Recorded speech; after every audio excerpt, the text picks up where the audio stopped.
Hello student, आपका स्वागत है स्प्लिट स्टडी चैनल पे। आज हम लोग केमिस्ट्री का ऑब्जेक्टिव क्वेश्चन डिस्कस करने वाले हैं, जिसमें हम लोग 2024 का क्वेश्चन को डिस्कस कर रहे हैं। इसके पहले हम लोग 9 सेशन इसका कंप्लीट भी कर चुके हैं लोग। अगर आप नहीं देखे तो जरूर पहले जाकर प्लेलिस्ट में जाइएगा, तो केमिस्ट्री का रिवीजन क्लास के नाम से प्लेलिस्ट आपको मिल जाएगा, उसमें सारे वीडियो अवेलेबल है। ठीक है, चलिए चलते हम लोग स्टार्ट करते हैं आज का क्वेश्चन।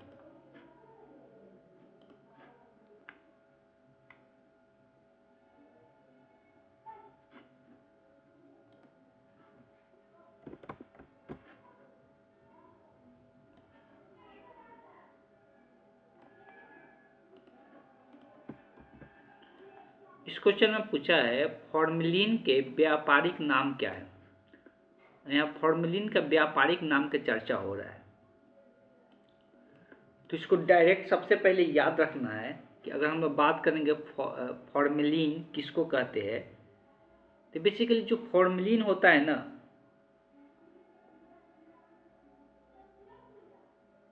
इससे क्या प्रॉब्लम आ रहा है बार बार। जो फॉर्मेलिन होता है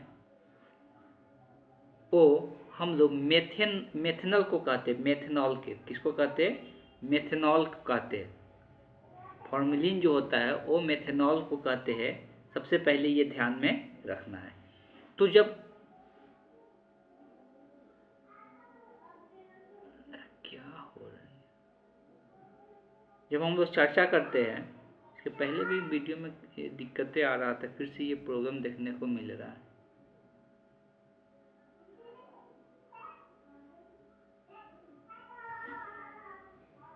तो 40% जब मेथनॉल का जलीय घोल लेते हैं तो उसी को हम लोग क्या कहते हैं? उसी को हम लोग फॉर्चा कर रहे थे फॉर्मेलिन को। फॉर्मेलिन किसको कहते हैं? जब 40% जो मेथनॉल होता है, मेथनॉल लिखे या मेथनॉल भी लिखा जाता है, मेथनॉल के जलीय विलयन जो होता है उसी को हम लोग क्या कहते हैं?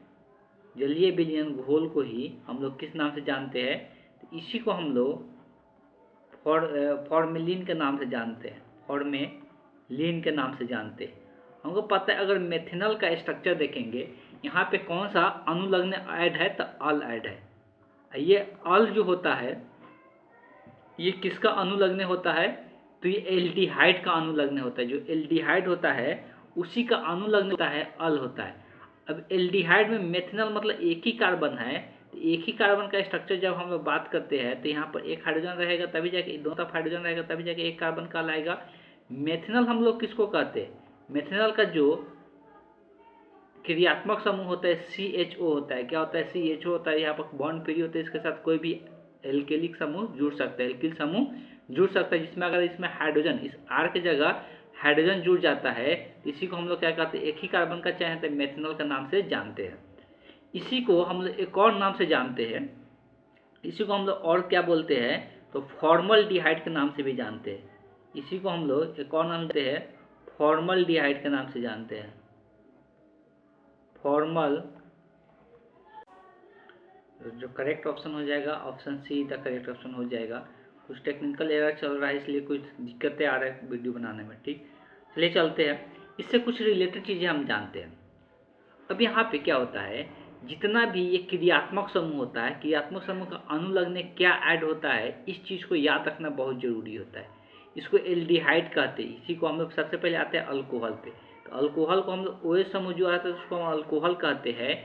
अगर ये पूर्ण लग्न की तरह काम करता है, मतलब अगर ये पूर्ण लग्न की तरह इसका नाम लिखाएगा तो हाइड्रोक्सी लिखाता है, अनुलग्न में ये क्या ऐड होता है? तो ऑल ऐड होता है। ठीक है, इसी तरह ये एल्डिहाइड है। एल्डिहाइड को हम ऐसे भी दिखाते हैं स्ट्रक्चर, इसको एल्डिहाइड का क्रियात्मक समूह कहते हैं। और ये अगर पूर्ण लगने की तरह का नाम लिखाएगा तो इसको हम लोग ऑक्सो के नाम से जानते हैं या फॉर्मिल के नाम से भी जानते हैं, और इसका अनुलग्न नाम एल ऐड हो जाता है। ये कीटोन बोलते हैं। कीटोन में क्या होता है? सी डबल बॉन्ड ओ रहेगा, ये दोनों तरफ से कार्बन का बॉन्ड फ्री रहता है, कोई भी एल्किल समूह जुड़ सकता है। और ये अगर पूर्ण लग्न नाम बोलेंगे तो इसको ऑक्सो लिखते हैं। अनुलग्न नाम मतलब अंत में अगर नाम इसका ऐड होता है तो उसको ऑन से दर्शाते हैं। तो इसी तरह से बहुत सारे हैं जो कि याद रखना है। इसमें कार्बोक्सिलिक अम्ल भी इंपॉर्टेंट है। कार्बोक्सिलिक अम्ल का स्ट्रक्चर जो होता है इस प्रकार का होता है, और यहाँ से कोई भी एल्किल समूह जुड़ सकता है। तो कार्बोक्सी हम लोग जोड़ते हैं जब ये पूर्ण लगने का लिखाएगा, तो अगर ये अणु लगने का तरह लिखाएगा तो इसको ओइक अम्ल के नाम से जानते हैं। तो ये सब कुछ कुछ नाम है जो कि ध्यान में रखना है। चलिए चलते हैं हम लोग नेक्स्ट क्वेश्चन देखते हैं।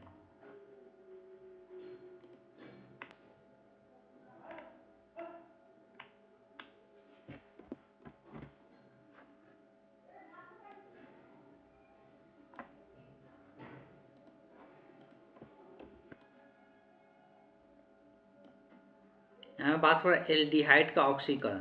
इसके पहले भी हम जब पढ़ रहे थे तो एल्डिहाइड का ऑक्सीकरण हम बताए थे कि एल्डिहाइड का ऑक्सीकरण से क्या बनता है। तो एल्डिहाइड का ऑक्सीकरण से फिर भी ट्राई करते हैं सभी क्वेश्चन को अच्छे से बता दिया जाए। हो सकता है इसका बोर्ड पीडीएफ आप लोग को ना मिल पाए।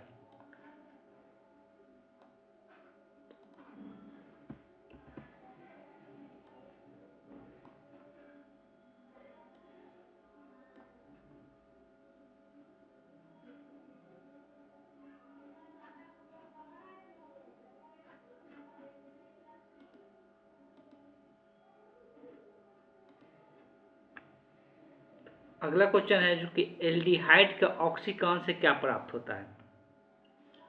तो ऑक्सीकरण का बात करते हैं। एल्डिहाइड का पहले जनरल रूप हम लोग क्या लिखते हैं, आर लिखेंगे, R C double bond O H. इसी को हम लोग क्या कहते हैं, एल्डिहाइड के नाम से जानते हैं, एल्डिहाइड के नाम से जानते हैं। जब इसका ऑक्सीकरण कराते हैं, ऑक्सीकरण को हम लोग इससे सिंबल से भी दर्शाते हैं, तो ये कार्बोक्सिलिक अम्ल में कन्वर्ट हो जाता है। किसमें कन्वर्ट हो जाता है, तो ये कार्बोक्सिलिक अम्ल में कन्वर्ट हो जाता है। एच के जगह यहाँ पे क्या हो जाता है, होता है। तो इसको ध्यान में रखना है कि जब एल्डिहाइड का ऑक्सीकरण कराते हैं हम लोग, तो किसमें बदल जाता है, वो कार्बोक्सिलिक अम्ल में बदल जाता है।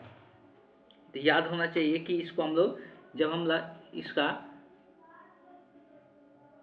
कुछ तो प्रॉब्लम चल रहा है या जो भी हो, तो जब हम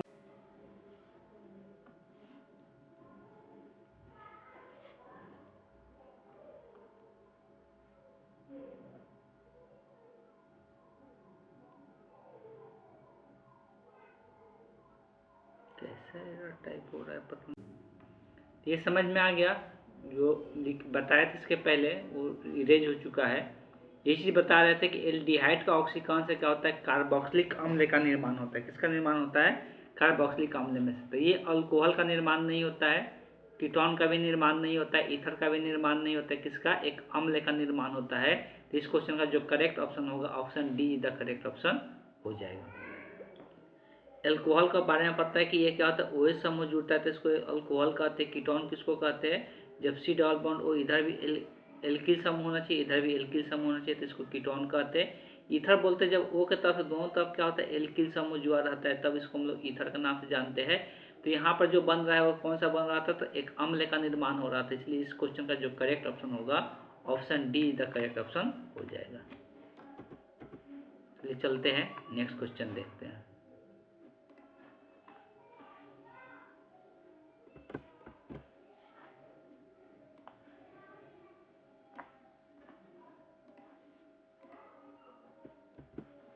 इंग्लिश में भी ले लेते हैं क्वेश्चन को।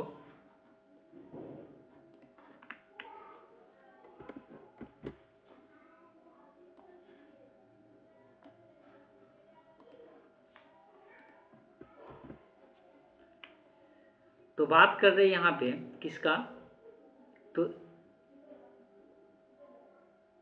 कोलेरेटॉन बनता है। कोलेरेटॉन का जो निर्माण होता है वो किससे होता है, किसका अभिक्रिया कराते हैं क्लोरोफॉर्म के साथ, तो ये इसका निर्माण होता है। किसका अभिक्रिया क्लोरोफॉर्म के साथ कराते तो इसका निर्माण होता है। तो पहले इसको बताने, क्वेश्चन बताने के पहले हम ये चीज़ बताना चाहेंगे कि फॉर्मल्डिहाइड किसको कहते हैं। इसके पहले भी इसको बताए थे कि फॉर्मल्डिहाइड जो होता है वो किसको कहते हैं। तो एल्डिहाइड जो होता है, ये जो एल्डिहाइड होता है इसी को बोलते हैं एल्डिहाइड क्रियात्मक समूह। और इसमें जब इस तरफ H जुड़ जाता है तो इसी को हम लोग क्या कहते हैं, फॉर्मल्डिहाइड कहते हैं। दूसरा होता है एसिटल्डिहाइड। दूसरा क्या होता है, एसिटल्डिहाइड। तो ये एसिटल्डिहाइड किसको कहते हैं, तो ये भी एल्डिहाइड का ही पार्ट है। ये एल्डिहाइड हो गया, तब अगर यहाँ CH3 जुड़ जाता है, मेथिल समूह जुड़ जाता है तो इसको हम लोग कहते हैं एसिटल्डिहाइड। तीसरा है एसीटोन। अब ये एसीटोन किसको कहते हैं, तो ये कीटोन का हिस्सा होता है। कीटोन का अभी थोड़ा देर पहले ही बताया कि दोनों तरफ एल्किल समूह रहता है, तो जब दोनों तरफ मेथिल समूह जुड़ता है तो इसको हम लोग क्या कहते हैं, एसीटोन कहते हैं।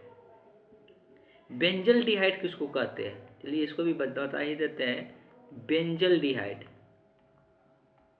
तो बेंजल्डिहाइड जब बेंजीन समूह में एल्डिहाइड समूह जुड़ता है, मतलब CHO जुड़ता है, जब बेंजीन समूह में एल्डिहाइड समूह जुड़ता है तो उसको हम बेंजल्डिहाइड के नाम से जानते हैं।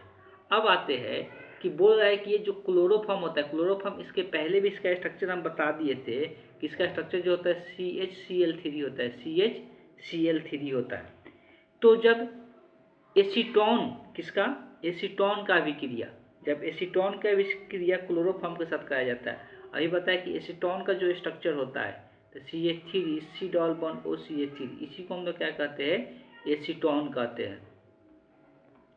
तो जब ये एसीटोन का अभिक्रिया किसके साथ कराया जाता है, CHCl3, मतलब इस कार्बन के साथ एगो हाइड्रोजन 3 को क्लोरीन जो आता है तो उसको हम लोग क्या कहते हैं, क्लोरोफॉर्म कहते हैं। इसको हम लोग क्या कहते हैं, इसके पहले भी चर्चा हम किए थे क्लास में, इसको हम लोग क्लोरोफॉर्म के नाम से जानते हैं।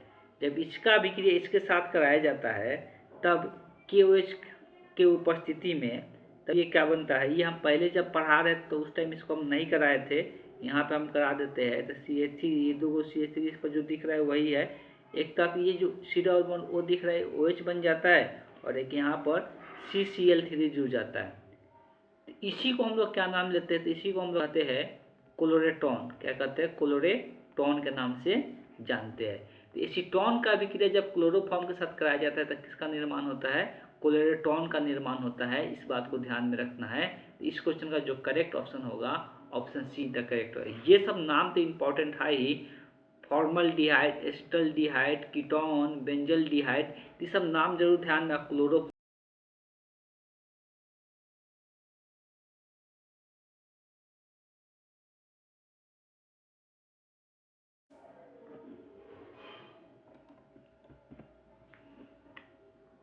हम लोग चर्चा कर रहे हैं अब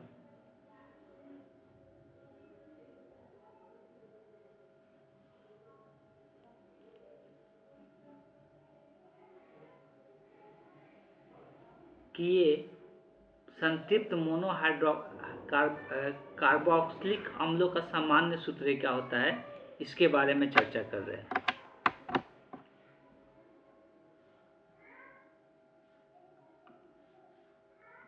तो अगर हम लोग कार्बोक्सिलिक अम्ल का क्रियात्मक समूह देखते हैं तो इसी को कार्बोक्सिलिक अम्ल कहते हैं। इस पर कोई भी एल्किल समूह जुड़ा हुआ हो सकता है। अगर मान लेते हैं कि एल्किल समूह मोनो बोला जा रहा है, मोनो मतलब एक ही कार्बोक्सिलिक समूह का सीरीज होगा, एक से ज़्यादा कार्बोक्सिलिक समूह। संतृप्त का मतलब होता है लाइन बाय लाइन जुड़ना, मतलब क्या होता है, या तो CH3 जुड़ा रहेगा, मेथिल या एथिल हो सकता है, या प्रोपिल हो सकता है, या R की जगह। तो पहले मान लेते हैं कि CH3 ही रहेगा। अगर ये CH3 रहेगा, इसमें पहले इसको सामान्य तरीका से कैसे लिख सकते हैं, इसमें कितना कार्बन है, ये कितना, 2 कार्बन, तो इसको क्या लिखाएगा, C2। उसके बाद देखा जाए तो इसमें हाइड्रोजन की संख्या कितना आ रहा है, तो उसके बाद हाइड्रोजन लिखना है, तो 3 1 4 आ रहा है, तो यहाँ पर H4 हो गया।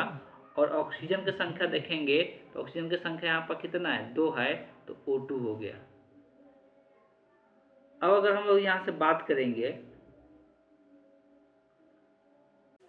तो अगर हम लोग यहाँ पर देखेंगे तो इस तरह से ये सामान्य सूत्र है। अगर एथिल, यहाँ पर मेथिल जोड़े था, अब एथिल समूह जोड़ते हैं।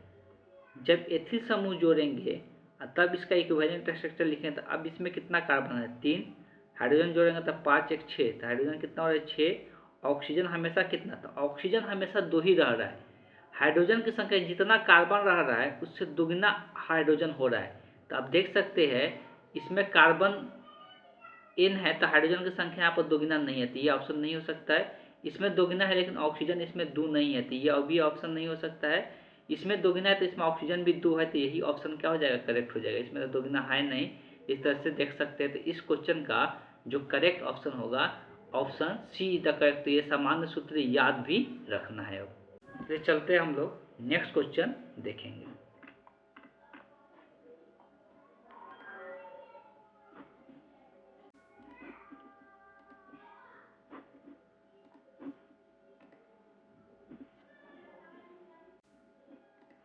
ये हम लोग का आज का अब लास्ट क्वेश्चन भी होगा।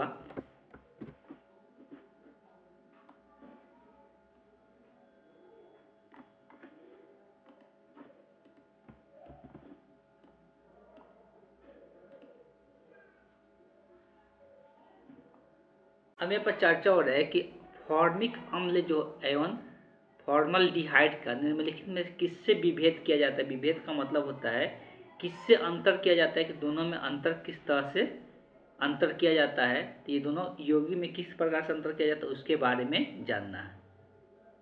अम्ल किसको कहते हैं और एल्डी फॉर्मल्डिहाइड किसको कहते हैं।